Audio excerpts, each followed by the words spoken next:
Đây, con này là con Kiorit nhá. Bác để ý cho em, bình xăng zin, chế zin, hơi bô zin, máy cực đẹp luôn.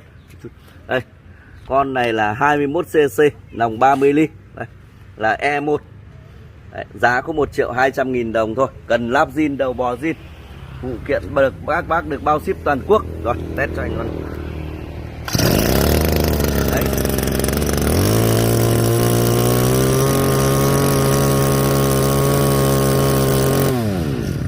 Rồi, máy nổ thì rất ngon mà là có 1.200.000 thôi.